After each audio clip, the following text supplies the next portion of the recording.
Bonjour, mes amis. J'accuse. Moi? Oui. Non. J'accuse. Pourquoi? Welcome to another episode of the Book Nook Librarian. It's awesome to have you here. Thank you for all the love and the likes, and it's been great to see my views going up, so thank you so much. Merci beaucoup. So today we are going to talk about a writer and a prisoner and what the writer and prisoner might have in common. Writer and prisoner have in common? Well, in this book by Heather Camlot, they have history in common. I want to tell you a little bit about a story that came across my desk as a Junior Library Guild selection that you might not know anything about. Plus, you might assume by the cover that it's fiction, but it's not. It is a true story. What you saw at the beginning was, in fact, the content of this story, which is J'accuse, which looks like this. So J'accuse was a headline in a French newspaper, and it was an open letter to the French government about something that the French government did that was terrible, and it affected a man by the name of Captain Dreyfus. Settle in and let me tell you the story about the prisoner and the writer. The description of the book as an artsy comic graphic novel suggests that it might have visual elements, which it does, that could appeal to younger readers. However, considering the historical context and the themes that are discussed, including anti-Semitism and media bias, it is possible that the book targets a more mature audience. Some people, even adults, may be encountering this piece of history for the very first time. The event began in France in 1894 when Captain Alfred Dreyfus was falsely accused of treason and found guilty. He was the only Jewish soldier in the French army, and Émile Zola believed that Dreyfus was a victim of anti-Semitism and not, in fact, a traitor as he was presented.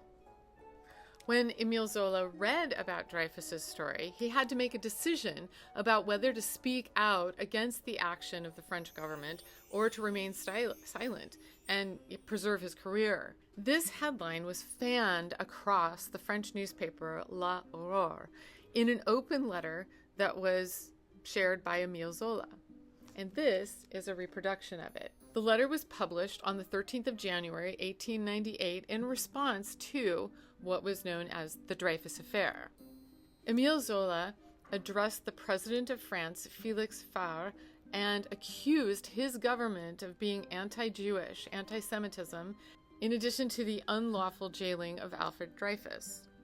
Zola pointed out the judicial errors and the complete lack of any evidence, because they would say things like the evidence is sealed so nobody can get access to it.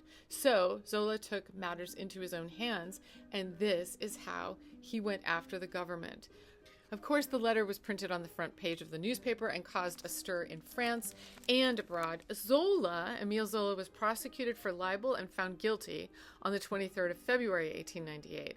But to avoid imprisonment, he fled to England, and he didn't return home until June of 1899.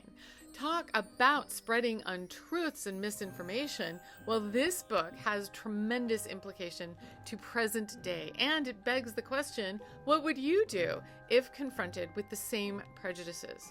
The details that the author provides are vast, and there's an author's note that goes very deep in also a kind of brief way, talking about exactly, how the events unfolded.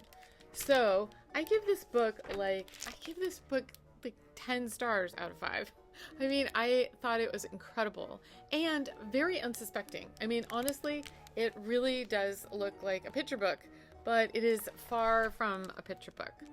The details that the author provides at the conclusion of the book are helpful and can certainly motivate a reader, researcher to do their own work and research into this and other events in history where the government is to be held to account. It's beautifully illustrated, it's easy to understand, and it's written brilliantly in verse. Thank you, Heather Camlot and Sophie Casson. This book is a gem. It is so incredibly well done. I loved every page of it. I loved the attention to details, and I think it's excellent to use in a classroom, in a small group setting. It's great also for just discussion. How would you handle a similar situation? What would you do? So get bookish with Prisoner and the Writer today. Thanks for joining me. If you found this video helpful, please give it a thumbs up and click like and subscribe for more. Click on the bell so you'll get notifications as to my next video so you don't miss a single book. Thanks again. Have a great day. Au revoir.